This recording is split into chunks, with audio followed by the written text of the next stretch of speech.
بسم الله الرحمن الرحيم.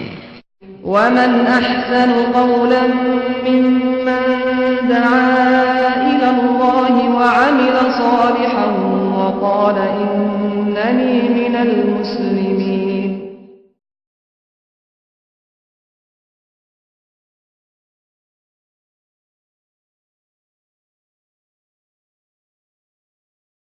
السلام علیکم ورحمۃ اللہ وبرکاتہ. میں ہوں عادل. پروگرام ہے وَأَنَا أَوَّلُ الْمُسْلِمِينَ اور ٹاپک ہے ہمارا میں اور میری نماز. ہم بات کر رہے تھے ناظرین اکرام کہ جو نماز پڑھنے والے ہیں یعنی کہ جو نماز پڑھتے ہیں الا المصلین، جو نماز پڑھنے والے ہیں. اب دیکھنا یہ ہے کہ جو نماز پڑھنے والے ہیں ان سے اللہ سبحانہ و تعالیٰ کیا چاہتے ہیں کہ وہ کیسے ہونے چاہیے.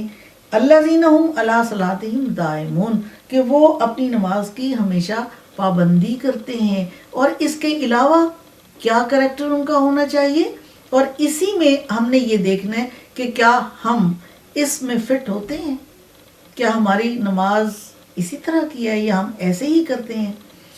تو سورۃ الاعراف میں آیت نمبر ہے 29. اللہ سبحانہ تعالیٰ فرماتے ہیں وَآقِیمُوا وجوہکم عند کل مسجد وادعوہ مخلصین لہ الدین. ہر نماز میں اپنا رخ ٹھیک اللہ کی طرف رکھو. یعنی کہ ایک شرط یہ ہے ایسے نمازیوں کے لیے، ہے تو شرط سب کے لیے، لیکن اس وقت جو بات ہو رہی ہے ان لوگوں کی ہو رہی ہے کہ جو نماز پابندی سے پڑھتے ہیں تو ان سے اللہ سبحانہ تعالیٰ کیا توقعات کر رہے ہیں کہ اس پابندی سے نماز جو پڑھتے ہیں وہ کس طرح سے آگے بڑھیں. اور دیکھیں کہ جیسے جیسے آگے بڑھتے جائیں گے ہم، نمازی کے درجات جو ہیں وہ اور بلند ہوتے جائیں گے، یہ ہائی ڈگری میں چلے جائیں گے، حتیٰ کہ سپرلیٹو ڈگری ہوگی وہ، کہ جہاں آگے جو اعلیٰ نمازی ہے وہ کون سا ہے جس کو کہتے ہیں خشوع اور خضوع والی نماز یہ پڑھے. تو اب اس میں دیکھتے ہیں کہ اور مخلصانہ اطاعت کے ساتھ اس کو پکارو. یعنی کہ مخلصانہ اطاعت کے ساتھ، ایک مخلصانہ دو چیزیں ہو گئیں، ایک مخلصانہ اور دوسرا اطاعت. اب مخلصانہ سے کیا مراد ہے؟ یعنی کہ نماز تو پڑھ لی، الا المصلین، وہ نماز پڑھنے والے ہیں، پابندی بھی کرتے ہیں.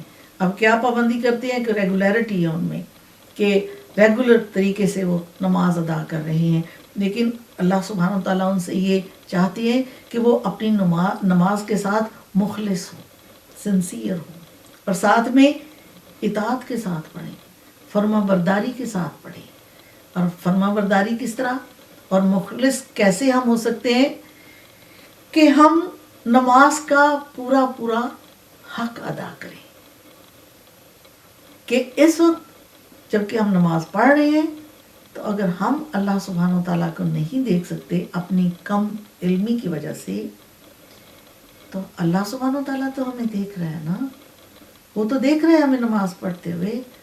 تو ہم یہی اپنے دماغ میں رکھیں اور پھر جتنا نماز کا حق بنتا ہے، یعنی کہ ہم صحیح طریقے سے نماز قبلہ کی طرف رخ کر کے وہ ہم نے کر لیا، جے نماز بچھا لی، قبلہ رخ ہو گئے. اب مخلص ہم تب ہوں گے کہ جب ہم اللہ سبحانہ و تعالیٰ کے حضور میں جس وقت جھک رہے ہوں گے تو اس جھکنے میں ہماری روح بھی ہمارے ساتھ شامل ہوگی، کہ ہم اپنے اندر سے جو وسوسے ہیں ان کو نکال باہر کریں. ایک بدنی نماز ہے، ایک روحانی روح کی نماز ہے، ایک فتوے کی نماز ہے، ایک تقوی کی نماز ہے. فتوے کی نماز الا المصلین الذین هم عن صلاتہم ساہون دائمون. یہ فتوے کی نماز ہے کہ ہم نے نماز پڑھی، ریگولر پڑھی، باقاعدگی کے ساتھ پڑھی. اس سے اگلا قدم کیا ہے کہ ہم اس نماز کے ساتھ مخلص ہو جائیں، کہ ہم جس طرح سے حاضر ہیں اللہ سبحانہ تعالیٰ کے آگے تو ہم اس کو سمجھیں کہ جو ہم آیات پڑھ رہے ہیں اس کا مطلب کیا ہے.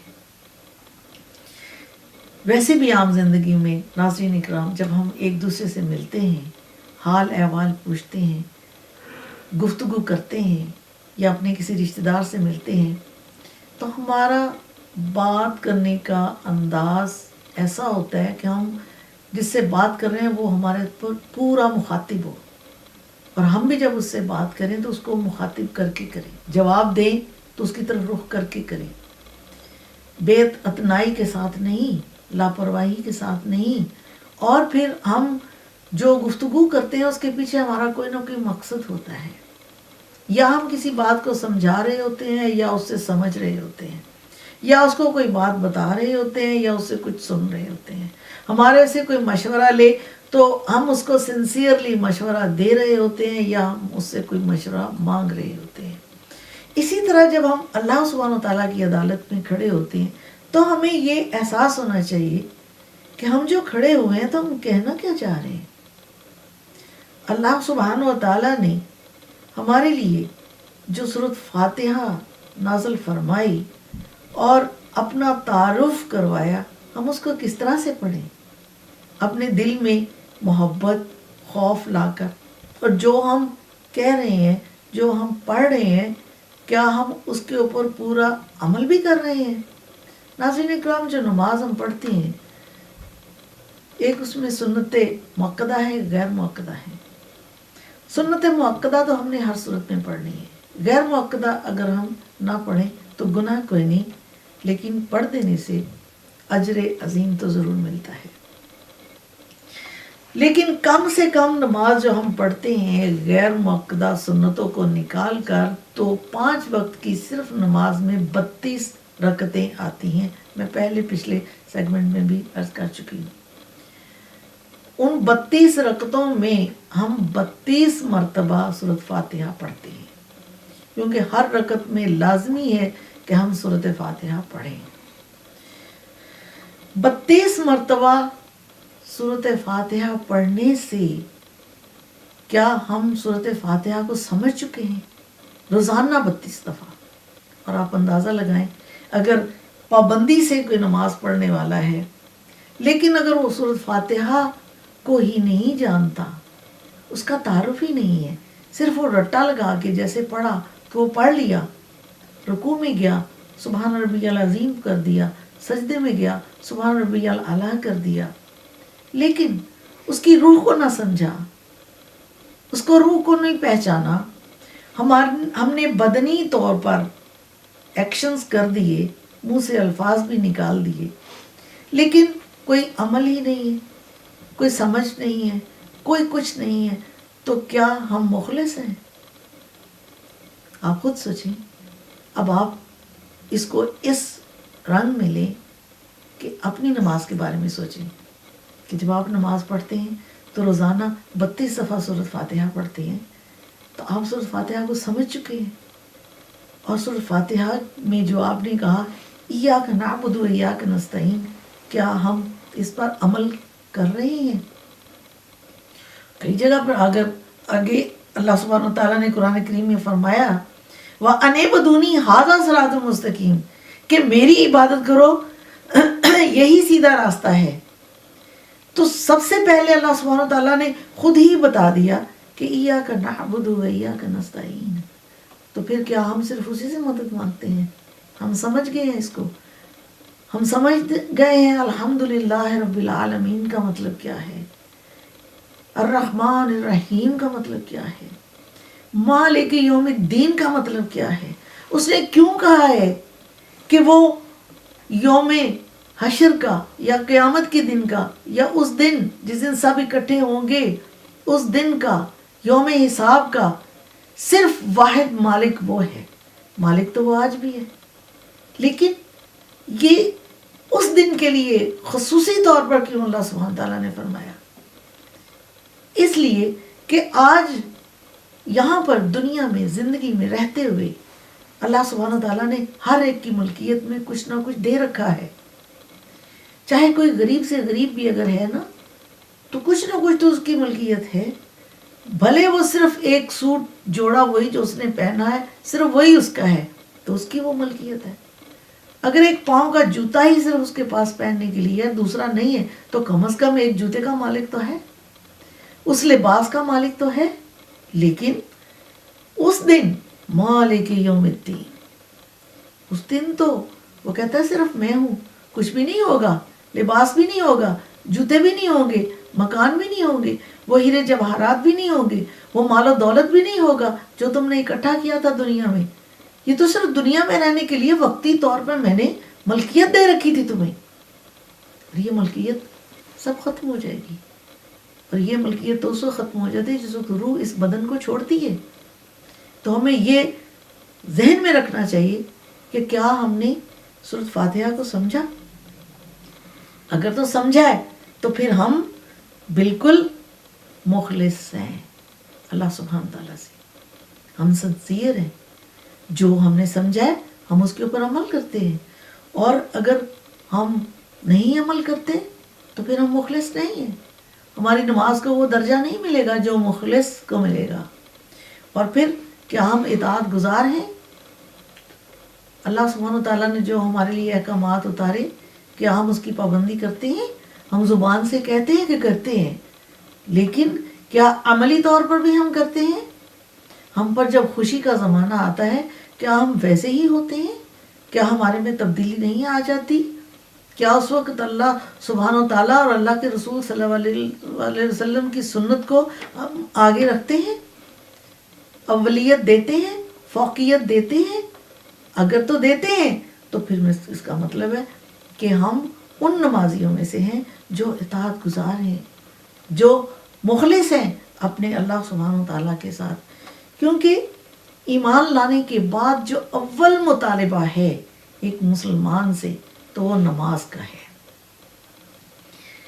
سورۃ طٰہٰ میں اللہ سبحانہ تعالیٰ فرماتے ہیں اننی انا اللہ لا الہ الا انا فاعبدنی واقیم الصلاۃ للذکر، کہ بے شک میں ہی اللہ ہوں، بے شک میں ہی اللہ ہوں، لا الہ الا، اور میرے سوا کوئی معبود نہیں، آنا فاعبدنی، میری ہی بندگی کرو۔ اب پھر اللہ سبحانہ تعالیٰ نے سورۃ طٰہٰ میں فرمایا کہ میری ہی بندگی کرو۔ سورۃ فاتحہ میں کیا کہا؟ ہم سے سورۃ فاتحہ کی ناظرین اکرام آدھی سورۃ فاتحہ 3.5 آیات اللہ سبحانہ تعالیٰ کی ہیں، 3.5 آیات ہماری ہیں۔ ایاک نعبد، ہم تیری ہی عبادت کرتے ہیں، یہ اللہ سبحانہ تعالیٰ کی ہے۔ وایاک نستعین، اور تجھ سے ہی مدد مانگتے ہیں، یہ ہماری ہے۔ وہاں جب ہم 32 مرتبہ سورۃ فاتحہ پڑھ کے 32 مرتبہ دن میں ہم کہتے ہیں کہ اللہ ہم تیری ہی عبادت کرتے ہیں، تو اپنے آپ سے پوچھئے کیا ہم واقعی ایسا ہی ہے؟ ہم اس کو سمجھ گئے ہیں کہ ہم تیری ہی عبادت کرتے ہیں؟ اور پھر اللہ سبحانہ تعالیٰ سورۃ طٰہٰ میں پوچھتے ہیں کیا کہ آنا فاعبدنی، میری ہی بندگی کرو، وَأَقِمِ الصَّلَاةَ لِلذِّكْرِ، اور میرا ذکر کرنے کے لیے نماز قائم کرو۔ اب اللہ سبحانہ تعالیٰ کا جو اللہ سبحانہ تعالیٰ ہم سے چاہتے ہیں، جو اللہ سبحانہ تعالیٰ نے ہمیں کرنے کے لیے احکامات دیے ہیں، اور توقعات ہے نا اللہ سبحانہ تعالیٰ کی، جس طرح سے ہم اللہ سبحانہ تعالیٰ سے امید رکھتے ہیں، تو اللہ سبحانہ تعالیٰ کا بھی تو ہے کہ وہ اپنے نیک بندوں سے نیک نیتی کے ساتھ اچھی نماز پڑھنے کی توقع کریں۔ تو اللہ سبحانہ تعالیٰ خود کہتے ہیں کہ میرا ذکر کرنے کے لیے نماز قائم کرو۔ اب آپ اپنے آپ سے پوچھ لیں کہ جب ہم اللہ سبحانہ تعالیٰ کا ذکر کرنا چاہتے ہیں تو کیا ہم نماز قائم کر کے ذکر کرتے ہیں؟ بہترین ذکر کرنے کے لیے اللہ سبحانہ تعالیٰ کی نماز ہے۔ اگر کبھی ہم پریشان ہیں زندگی میں ہر انسان کو دکھ سکھ ساتھ ہیں، پریشانیاں، رنج، غم، مصیبتیں، سب کچھ آتا ہے. اور جب پریشانی آتی ہے ہم اپنے رب کو بلاتے ہیں، اسے پکارتے ہیں، اور اس کو پکارنے کے لیے ہم کبھی استغفار کے نفل پڑھتے ہیں، حاجت کے پڑھتے ہیں، یعنی کہ اس کا ذکر کرتے ہیں نماز کے ذریعے سے، کیونکہ نماز جو ہے وہ ہمیں اللہ سبحانہ و تعالیٰ کا قرب حاصل کرنے میں مدد دیتی ہے. ناظرین اکرام، ایک short break, we will be back very shortly. بسم الله الرحمن الرحيم. ومن أحسن قولا ممن دعا إلى الله وعمل صالحا وقال إنني من المسلمين.